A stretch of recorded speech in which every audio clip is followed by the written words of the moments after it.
চোখ বন্ধ করো আর একবার ভাবো, আজ সকালে ঘুম থেকে ওঠার পর তুমি ঠিক কি করেছ। ব্রাশ করেছ, খেয়েছ, হয়তো কাজে বা ক্লাসে গেছ, আর এখন মোবাইল স্ক্রল করতে করতে এই ভিডিওটা দেখছ। কাল কেউ ঠিক এটাই করবে, আর আগামী 1 বছর, 10 বছর, হয়তো পুরো জীবন এভাবেই কেটে যাবে। কিন্তু একবারও কি থমকে দাঁড়িয়ে নিজেকে প্রশ্ন করেছ, আমি আসলে কেন দৌড়াচ্ছি, এই সব কিছুর শেষ কোথায়? অধিকাংশ মানুষ এই প্রশ্নটা এড়িয়ে যায়, কারণ এই প্রশ্নের উত্তর খোঁজাটা ভীষণ ভয়ের। তুমি হয়তো ভাবছ, পড়াশোনা শেষ করে একটা ভালো চাকরি, একটা সুন্দর বাড়ি আর ব্যাংক ব্যালেন্স তৈরি করাই তো জীবনের উদ্দেশ্য। কিন্তু সত্যিটা শুনলে তুমি চমকে যাবে। পৃথিবীর 99% মানুষ এই সারভাইভাল লুপে আটকে আছে। তারা বাঁচার জন্য কাজ করে, আর কাজ করার জন্য বাঁচে। কিন্তু ওই বাকি 1% মানুষ, তারা একটা গোপন সত্যি জানে, যা তাদের এই ইঁদুর দৌড় থেকে চিরকালের জন্য মুক্ত করে দিয়েছে। তুমি ছোটবেলা থেকে যা যা শুনে এসেছ, ভালো রেজাল্ট করো, লাইফে সেটেল হয়ে যাও, তাহলেই জীবনে শান্তি, এটা আসলে একটা চমৎকারভাবে সাজানো ইলিউশন। একটু গভীরভাবে খেয়াল করে দেখো, যে জিনিসটা পাওয়ার জন্য তুমি মাসের পর মাস পাগলের মতো খেটেছ, সেটা হাতে পাওয়ার ঠিক কয়েকদিন পর আর সেই তীব্র আনন্দটা থাকে না। নতুন ফোন, নতুন চাকরি বা নতুন কোনো অর্জন, সবকিছুই একটা সময়ের পর খুব সাধারণ মনে হতে শুরু করে। কেন জানো? কারণ তুমি বাইরের শূন্যতা পূরণের জন্য এমন সব জিনিস খুঁজছ, যা আসলে তোমার ভেতরের আসল শূন্যতাকে কোনোদিন পূরণ করতেই পারবে না। তোমার মস্তিষ্ককে এমনভাবে প্রোগ্রাম করা হয়েছে যে তুমি সবসময় পরের লক্ষ্যের ওদিকে তাকিয়ে থাকো। কিন্তু এই পরের লক্ষ্য অর্জনের খেলায় তুমি বর্তমান মুহূর্তটাকে, তোমার অস্তিত্বের আসল কারণটাকে পুরোপুরি হারিয়ে ফেলছ। ওই 1% মানুষ খুব ভালো করেই বোঝে যে জীবনের উদ্দেশ্য কোনো নির্দিষ্ট গন্তব্যে পৌঁছানো বা চেক লিস্ট মেলানো নয়। তাহলে আসল উদ্দেশ্যটা কি? উত্তরটা লুকিয়ে আছে তোমার নিজের অস্তিত্বের একদম গভীরে। তুমি এই পৃথিবীতে শুধু বিল পে করতে, ইএমআই শোধ করতে আর অন্যের তৈরি করা স্বপ্নে নিজের শ্রম বিক্রি করতে আসোনি। মহাবিশ্বের এই অসীম বিশালতার মাঝে তোমার এই ছোট্ট জীবনটার একটা সুনির্দিষ্ট, ইউনিক অর্থ আছে, যা শুধু তুমি আবিষ্কার করতে পারো। তোমার ভেতরে এমন একটা সম্ভাবনা ঘুমিয়ে আছে, যাকে জাগিয়ে তোলার জন্যই হয়তো এই মুহূর্তে তুমি এই কথাগুলো শুনছ। নিজেকে একবার সম্পূর্ণ একা রেখে জিজ্ঞেস করো, যদি কাল পৃথিবীতে টাকার কোনো অস্তিত্ব না থাকে, যদি সমাজ বা চারপাশের মানুষ তোমার দিকে কোনো প্রত্যাশার দৃষ্টিতে না তাকায়, তাহলে তুমি ঠিক কোন কাজটা করবে? ঠিক সেই উত্তরটার মধ্যেই লুকিয়ে আছে তোমার জীবনের আসল উদ্দেশ্য বা পারপাস খোঁজার একদম প্রথম সূত্র। কিন্তু এই সূত্রটা হাতে পেলেই সব সমস্যার সমাধান হয়ে যায় না, বরং আসল লড়াইটা শুরু হয় ঠিক এখান থেকেই। কারণ তোমার মন তোমাকে বারবার সেই পুরনো, নিরাপদ আর পরিচিত খোলসের ভেতর টেনে নিয়ে যেতে চাইবে। এই যে তোমার মন তোমাকে বারবার সেই পুরনো জায়গায় টেনে নিয়ে যেতে চায়, এর একটা খুব যৌক্তিক কারণ আছে। তোমার মস্তিষ্ক ডিজাইন করা হয়েছে তোমাকে নিরাপদ রাখার জন্য, তোমাকে খুশি রাখার জন্য নয়। যখনই তুমি নতুন কিছু ভাবতে শুরু করো, সমাজের চেনা ছকের বাইরে পা রাখার কথা ভাবো, তখনই তোমার ব্রেন বিপদের অ্যালার্ম বাজাতে শুরু করে। ছোটবেলা থেকে তোমাকে শেখানো হয়েছে, ঝুঁকি নিও না, সবাই যা করছে তাই করো, ওতেই নিরাপত্তা। আর এই নিরাপত্তার ফাঁদে পা দিয়েই তুমি তোমার ভেতরের আসল সম্ভাবনাগুলোকে ধীরে ধীরে শেষ করে দিচ্ছ। তুমি কি জানো এই পৃথিবীর সবচেয়ে ধনী জায়গা কোনটা? দুবাই বা আমেরিকার কোনো বড় ব্যাংক নয়। পৃথিবীর সবচেয়ে ধনী জায়গা হলো সেই স্থান যেখানে এই মানব শরীর পঞ্চতত্ত্বে বিলীন হয়ে যায়। কারণ সেখানে এমন হাজারো স্বপ্ন, যুগান্তকারী আইডিয়া আর অসীম সম্ভাবনা চিরকালের জন্য মাটি চাপা পড়ে আছে, যা কোনোদিন দিনের আলো দেখেনি। আর তার একমাত্র কারণ হল ওই নিরাপদ থাকার লোভ এবং লোকে কি বলবে এই ভয়। এই ভয় থেকে বেরিয়ে আসার প্রথম ধাপ হলো একটা চরম সত্যকে মেনে নেওয়া। আর সেটা হলো, তোমার জীবনের আসল উদ্দেশ্য কোনো একটা নির্দিষ্ট চাকরি, কোনো প্রফেশন বা শুধু টাকা কামানো নয়।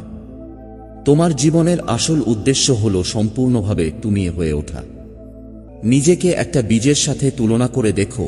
একটা বীজের একমাত্র উদ্দেশ্য হলো তার শক্ত খোলস ভেঙে মাটি ফুঁড়ে বেরিয়ে আসা এবং একটা বিশাল গাছে পরিণত হওয়া। যদি বীজটা ভাবে মাটির নিচে খোলসের ভেতর সে খুব নিরাপদে আছে, তাহলে সে কোনোদিন বিশাল আকাশ দেখতে পাবে না, তার ডালে কখনো ফুল ফুটবে না।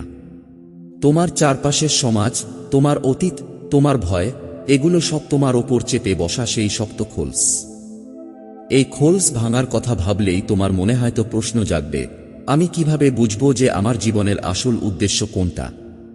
কোন পথে হাঁটলে আমি সেই 1% মানুষের মতো মুক্তি পাব? এর উত্তর খুঁজতে গিয়ে মানুষ অনেক সময় বড় বড় ফিলোসফি বা মোটিভেশনের পেছনে ছোটে, কিন্তু এর মাপকাঠিটা আসলে লুকিয়ে আছে সম্পূর্ণ ভিন্ন একটা জায়গায়। আর সেটা হলো তোমার কষ্ট বা যন্ত্রণা সহ্য করার ক্ষমতার মধ্যে। তুমি জীবনে কোন জিনিসের জন্য কষ্ট সহ্য করতে রাজি আছো?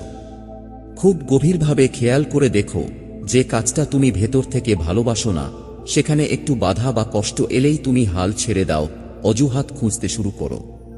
কিন্তু যে কাজটার সাথে তোমার আত্মার গভীর সংযোগ আছে, সেখানে শত রাত জাগা, মানুষের কটূক্তি বা ব্যর্থতা আসলেও তুমি সেটা হাসিমুখে মেনে নাও। তোমার জীবনের আসল উদ্দেশ্য লুকিয়ে আছে ঠিক সেই জায়গাটাতে, যার জন্য তুমি স্বেচ্ছায় যে কোনো যন্ত্রণার পাহাড় পার হতেও রাজি আছো। কিন্তু এখানেই সবচেয়ে বড় ধোঁয়াশাটা তৈরি হয়। তুমি কি সত্যিই তোমার সেই লুক্কায়িত ক্ষমতা বা কাজটাকে চিনতে পেরেছ? নাকি তুমি অবচেতনভাবে অন্য কারো চাপিয়ে দেওয়া স্বপ্নকে নিজের বলে ভুল করছো? তোমার মনে হতে পারে তুমি নিজে সিদ্ধান্ত নিচ্ছ, কিন্তু তোমার বেশিরভাগ ইচ্ছাই আসলে তোমার চারপাশের মানুষ, সোশ্যাল মিডিয়া আর সমাজের দ্বারা নিয়ন্ত্রিত। কারণ ওই যে 1% মানুষের কথা শুরুতে বলেছিলাম, তারা এই সামাজিক হিপনোটিজম থেকে বেরিয়ে আসার জন্য খুব অদ্ভুত এবং শক্তিশালী একটা টেকনিক ব্যবহার করে। তারা নিজেদের আসল রূপটাকে চিনে নেওয়ার জন্য এমন একটা ফিল্টার ব্যবহার করে, যা সাধারণ মানুষ কল্পনাও করতে পারে না। এমন একটা টেকনিক যা তুমি আজ থেকেই, এই মুহূর্ত থেকেই তোমার নিজের ওপর প্রয়োগ করতে পারো। আর সেই অদ্ভুত এবং শক্তিশালী টেকনিকটা হলো নিজের মৃত্যুকে খুব গভীরভাবে উপলব্ধি করা। ঘাবড়ে যেও না, এর মানে সত্যি সত্যি জীবন শেষ হয়ে যাওয়া নয়। প্রাচীন দর্শনে একে বলা হয় মেমেন্টো মোরি, স্মরণ রেখো যে তুমি একদিন মারা যাবে। একবার চারপাশের সব কোলাহল সরিয়ে খুব শান্ত হয়ে ভাবো, যদি তুমি জানতে পারো যে এই পৃথিবীতে তোমার হাতে আর মাত্র 1 বছর বা 6 মাস সময় আছে, তাহলে কি তুমি আজকের দিনটা ঠিক সেভাবেই কাটাবে যেভাবে এখন কাটাচ্ছ? ওই মানুষগুলোর সমালোচনায় কি তুমি আর কান দেবে, যাদের ভয়ে তুমি আজ নিজের স্বপ্নগুলোকে নিজের ভেতরেই গলা টিপে মেরে ফেলছ? সোশ্যাল মিডিয়ায় অন্যের পারফেক্ট লাইফস্টাইল দেখে হতাশ হওয়ার বা নিজেকে অন্যের সাথে তুলনা করার কোনো ইচ্ছে কি তখন তোমার বিন্দুমাত্র থাকবে? না, একদমই না। মৃত্যুর এই তীব্র অনুভূতি তোমার জীবন থেকে সমস্ত নকল, অপ্রয়োজনীয় আর লোক দেখানো জিনিসগুলোকে এক লহমায় পুড়িয়ে ছাই করে দেয়। তখন তোমার চোখের সামনে শুধু সেটুকুই অবশিষ্ট থাকে যা তোমার আত্মার জন্য সত্যিই গুরুত্বপূর্ণ, আর ঠিক সেই মুহূর্তে তুমি তোমার আসল সত্তার মুখোমুখি দাঁড়াও। ওই 1% মানুষ প্রতিদিন নিজেদের মনে করিয়ে দেয় যে তাদের সময় চরমভাবে সীমিত। আর এই একটা রিয়েলাইজেশনই তাদের ভেতর থেকে সমাজ, ব্যর্থতা বা লোকে কি বলবে এর সমস্ত ভয়কে চিরতরে দূর করে দেয়। যখন তুমি এই ভয় থেকে পুরোপুরি মুক্ত হয়ে নিজের ভেতরের সেই খাঁটি ইচ্ছেটাকে খুঁজে পাবে, তখন তুমি জীবনের সবচেয়ে বড় গোপন সত্যটা আবিষ্কার করবে। আর তা হলো, জীবনের আসল উদ্দেশ্য শুধু নিজের জন্য কারি সম্পদ বা খ্যাতি অর্জন করা নয়। জীবনের আসল উদ্দেশ্য লুকিয়ে আছে নিজেকে বিলিয়ে দেওয়ার মধ্যে। তোমার ভেতরে যে সুপ্ত প্রতিভা, যে তীব্র প্যাশন বা সম্ভাবনা আছে, সেটা আসলে এই মহাবিশ্বের দেওয়া একটা বিশেষ উপহার। সেই উপহারটাকে ঘষে মেজে এমন একটা শক্তিশালী জায়গায় নিয়ে যাওয়া, যাতে সেটা তোমার চারপাশের পৃথিবী বা অন্য কোনো মানুষের জীবনে একটু হলেও আলো ছড়াতে পারে, এটাই হলো পারপাসের চূড়ান্ত রূপ। একটা বিশাল গাছ যেমন নিজের ফল নিজে খায় না, নদী যেমন নিজের জল নিজে পান করে না, ঠিক তেমনি তোমার জীবনের শ্রেষ্ঠ অর্জনগুলো তখনই পূর্ণতা পাবে যখন সেটা বৃহত্তর কোনো কাজে লাগবে। তুমি আর 10টা সাধারণ মানুষের মতো শুধু ইএমআই শোধ করতে আর উইকেন্ডের অপেক্ষায় দিন গুনতে এই পৃথিবীতে আসোনি। তোমার অস্তিত্বের একটা নির্দিষ্ট কারণ আছে, একটা শূন্য স্থান আছে যা এই পৃথিবীতে শুধু তুমিই পূরণ করতে পারো। আজ থেকে, ঠিক এই মুহূর্ত থেকে অন্যের তৈরি করা ছকে, অন্যের লেখা স্ক্রিপ্টে সেকেন্ডারি চরিত্রে অভিনয় করা বন্ধ করো। নিজের জীবনের স্টিয়ারিং নিজের হাতে শক্ত করে ধরো, নিজের খোলসটা ভেঙে একবার বেরিয়েই দেখো। কারণ সত্যিটা হলো, যেদিন তুমি তোমার জীবনের এই আসল উদ্দেশ্যটা, এই পারপাসটা খুঁজে পাবে, সেদিন তোমার আর কোনো বাইরের মোটিভেশন ভিডিওর দরকার হবে না। তোমার সেই পারপাসই প্রতিদিন সকালে তোমাকে এক অসীম শক্তিতে বিছানা থেকে টেনে তুলবে। এখন সিদ্ধান্ত পুরোপুরি তোমার হাতে। তুমি কি সারা জীবন ওই 99% মানুষের মতো শুধু একটা যন্ত্রের মতো অস্তিত্ব টিকিয়ে রাখবে, নাকি আজ থেকে ওই 1% মানুষের মতো বুকের ভেতরের আগুনটাকে জ্বালিয়ে সত্যিই বাঁচতে শুরু করবে?